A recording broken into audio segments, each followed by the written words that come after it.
हर खबर पर होगी आपकी पकड़। डाउनलोड कीजिए एबीपी लाइव ऐप। तो भारत की बात में जिक्र उस बात का जिसे सालों पहले पश्चिम बंगाल समेत समूचे हिंदुस्तान के आदर्श पुरुष स्वामी विवेकानंद ने कहा था और आज भी उस पर वक्त की धूल नहीं पड़ पाई है। स्वामी जी ने कहा था, उठो जागो और तब तक मत रुको जब तक लक्ष्य की प्राप्ति ना हो जाए।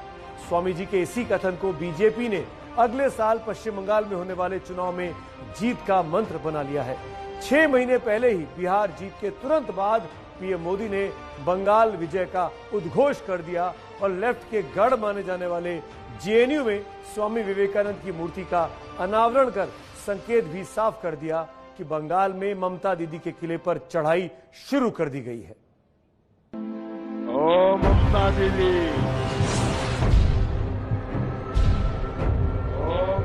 दीदी, मैं तो आपको दीदी कहता हूँ। क्या चौकीदार क्या है? क्या चौकीदार है? चौकीदार क्या है? पश्चिम बंगाल की मुख्यमंत्री तो दीदी है, लेकिन दीदी पीछे रहकर कैसे कैसों की दादागिरी और कैसे कैसे लोगों की हुकूमत चलवा रही है।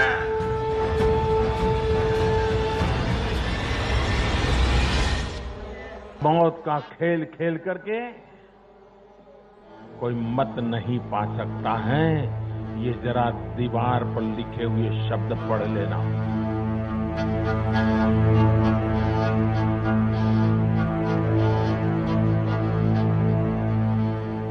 स्वामी विवेकानंद,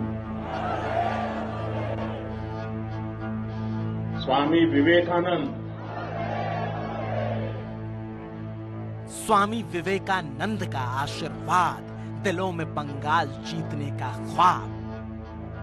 जेएनयू में स्वामी विवेकानंद की मूर्ति, बंगाल की सत्ता के लिए सीटों की आपूर्ति का राग सज गया और उस राग, उस ख्वाब को मुकम्मल करने के खातिर अब लड़ाई शुरू भी हो गई, चढ़ाई शुरू भी हो गई। क्योंकि बिहार तो अंगड़ाई मात्र था, बंगाल में असली लड़ाई है। और ये तो दुनिया जानती है कि हिंदुस्तान की राजनीति प्रतीकों के सहारे चलती है। तो बंगाल के सबसे बड़े प्रतीक पुरुष स्वामी विवेकानंद को बीजेपी ने अपना आदर्श बना लिया और जेएनयू जैसे संस्थान में उनकी विशाल प्रतिमा स्थापित कर संदेश दे दिया कि राज तिलक की करो तैयारी, पश्चिम बंगाल की तरफ चल पड़े हैं भगवाधारी। मेरी कामना है कि जेएनयू में लगी स्वामी जी की प्रतिमा सभी को प्रेरित करे, ऊर्जा से भरे।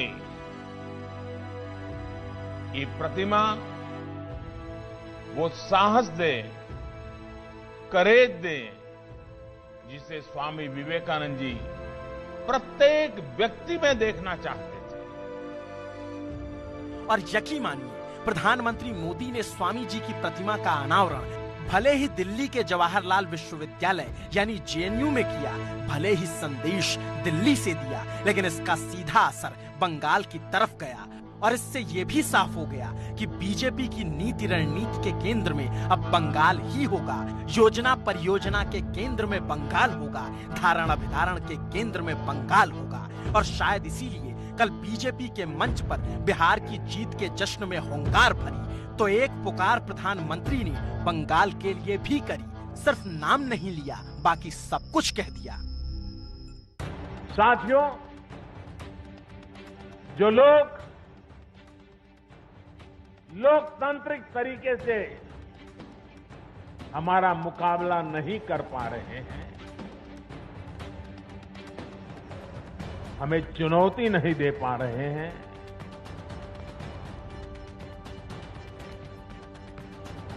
ऐसे कुछ लोगों ने रास्ता अपनाया है भारत के कार्यकर्ताओं की हत्या करने का। देश के कुछ हिस्सों में उनको लगता है कि भारतीय जनता पार्टी के कार्यकर्ताओं को मौत के घाट उतार करके वे अपने मंसूबे पूरे कर लेंगे। मैं उन सब से आग्रहपूर्वक समझाने का प्रयास भी करता हूं। चुनाव आते हैं, जाते हैं, जय पराजय होता रहता है। कभी ये बैठेगा, कभी वो बैठेगा, लेकिन ये मौत का खेल लोकतंत्र में कभी नहीं चल सकता। और मौत का खेल खेल करके कोई मत नहीं पा सकता है। ये जरा दीवार पर लिखे हुए शब्द पढ़ लेना। मौत के खेल से मत हासिल नहीं कर सकती। प्रधानमंत्री का इतना भर कहना था कि निशाना सीधे सीधे ममता दीदी की टीएमसी की तरफ चला गया और मौत के खेल की बात किए। प्रधानमंत्री को अभी 24 घंटे से भी ज्यादा वक्त नहीं बीता था कि पश्चिम बंगाल के ईस्ट मिदनापुर में एक और बीजेपी कार्यकर्ता की बड़ी बेरहमी से हत्या हो गई और यहाँ से उठती चित्कारों, आंखों से निकलती आंसुओं की धारों ने आरोप सीधे सीधे टीएमसी के कार्यकर्ताओं पर लगा दिए। और पश्चिम बंगाल में राजनीति के रक्त चरित्र का खेल यही नहीं था। बंगाल बीजेपी के अध्यक्ष दिलीप घोष के काफिले पर अलीपुरद्वार में आज दिन दहाड़े ईंट पत्थरों से हमला हो गया। रास्ते में पहले काले झंडे दिखाए गए, गाड़ी पर ईंट पत्थर बरसाए गए और फिर क्या था, बीजेपी को भी बुलंदी से आवाज उठाने का मौका मिल गया, ममता पर हमला करने का चौका मिल गया। पश्चिम बंगाल के जो प्रदेश अध्यक्ष हैं दिलीप घोष जी, उनके ऊपर भी एक जानलेवा हमला हुआ, उनकी गाड़ी को क्षतिग्रस्त कर दिया गया। और ये सब क्या दर्शाता है? ये दर्शाता है कि बिहार के परिणाम की गूंज ममता बनर्जी जी के बौखलाहट का कारण बन रही है। लोकतंत्र में सत्ता में रहने के लिए मौत का खेल नहीं खेलना चाहिए। पश्चिम बंगाल की जनता अपना मन बना चुकी है। बदलाव की हवा पश्चिम बंगाल में चल चुकी है और इसमें कोई दो राय नहीं है कि पश्चिम बंगाल के चुनाव में अपने कार्यकर्ताओं की हत्या को ही बीजेपी सबसे बड़ा मुद्दा बनाकर मैदान में उतरेगी। और उसके लिए अभी से खुद अमित शाह ने मेहनत करना शुरू कर दिया है। पीएम मोदी ने खुद दुर्गा पूजा में हिस्सा लेकर बता दिया कि बिहार के बाद बंगाल है, हार और जीत का सवाल है। बंगाल के मां दुर्गा के भक्तों ने, मेरे स्वजनों ने मुझे बुलाया है। मुझे इस अवसर से जुड़ने का बहुत बड़ा सौभाग्य मिला है। तो एक तरफ दुर्गा पूजा में शामिल होकर हिंदू वोटों को अपनी तरफ खींचने का प्रयास किया जा रहा है, तो दूसरी तरफ खबर ये भी है कि टीएमसी के खेमे में सेंधमारी की कोशिश भी होने लगी है, जिसका एक इशारा पश्चिम बंगाल के नंदीग्राम में लगे पोस्टरों से मिल गया। क्योंकि ये पोस्टर किसी आम नेता का नहीं, बल्कि ममता सरकार में मंत्री और ममता बनर्जी के राइट हैंड कहे जाने वाले शुभेंदु अधिकारी के हैं। और इन पोस्टरों से ममता बनर्जी नदारद है। बताया जा रहा है कि नंदीग्राम में लगाए जा रहे पोस्टरों में करीब 1 महीने से ममता बनर्जी का चेहरा नहीं दिखने को मिल रहा है। और नंदीग्राम ही वो इलाका है जहां किसानों के लिए आंदोलन कर ममता सत्ता तक पहुंची थी और उन्हें सत्ता से हटाने की इबारत भी इसी नंदीग्राम से लिखी जाने लगी है। भारत माता जिंदाबाद।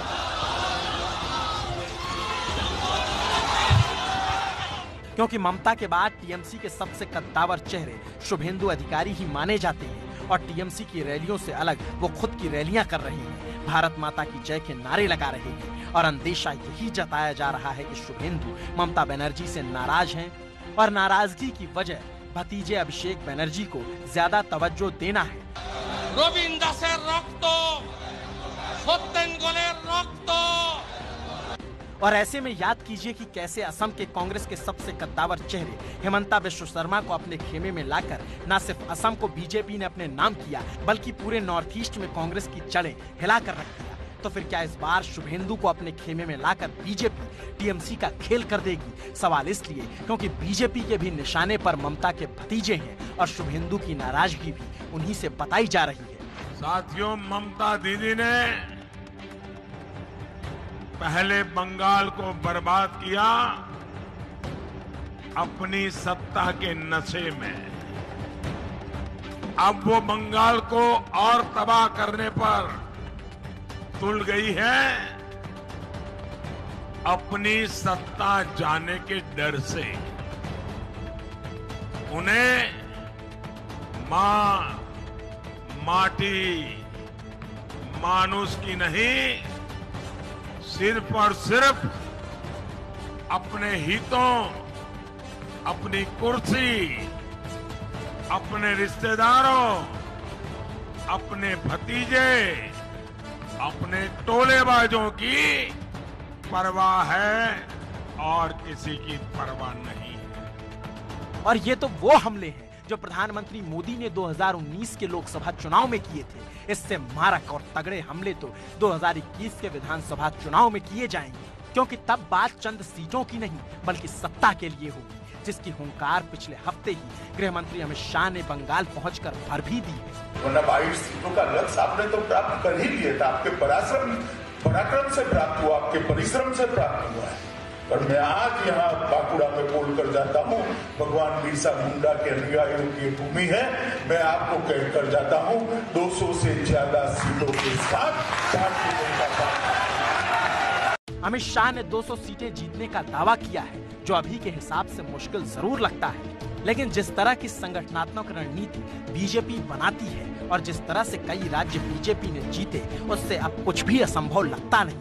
क्योंकि 2019 के लोकसभा चुनाव में बीजेपी टीएमसी के बाद सीधे लेफ्ट को नकार कर दूसरे नंबर की पार्टी बन चुकी है। टीएमसी को करीब 43% वोट मिले थे, तो बीजेपी ने अपने संगठन के दम पर 40% वोटों पर कब्जा जमा लिया था। और अब जब बीजेपी स्वामी विवेकानंद को आदर्श मानकर निकली है, तो उन्होंने ये भी कहा था कि खुद को कमजोर समझना पाप है, और वो पाप करना बीजेपी ने कब का छोड़ दिया है। क्योंकि जिस बंगाल में बीजेपी को अछूत माना जाता था, उस बंगाल में बीजेपी ने ऐसी पैठ बनाई है कि कभी लाल दुर्ग रहे बंगाल में लेफ्ट के लिए लेफ्ट राइट करने वाले नाम मात्र के बचे हैं। इसलिए लड़ाई भी अब सीधे ममता और मोदी में होनी है।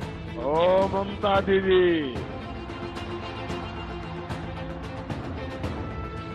मैं तो आपको दीदी कहता हूं, आपका आदर करता हूं। आपकी थप्पड़ भी मेरे लिए तो आशीर्वाद बन जाएगी।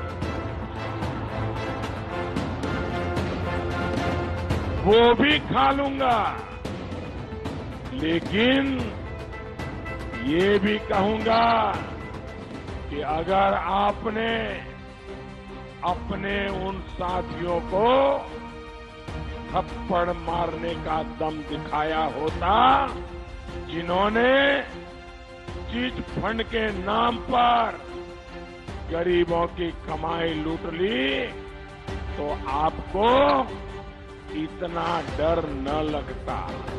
2019 के चुनाव में मोदी ने बता दिया था कि लेफ्ट और कांग्रेस बंगाल में उसके सामने चुनौती नहीं है, हमला सीधे ममता पर करेंगे। और ममता के निशाने पर भी पूरे चुनाव में मोदी ही रहे। और ममता ने तो विरोधियों के लिए एक मंच भी कोलकाता के ब्रिगेड मैदान में सजा दिया था।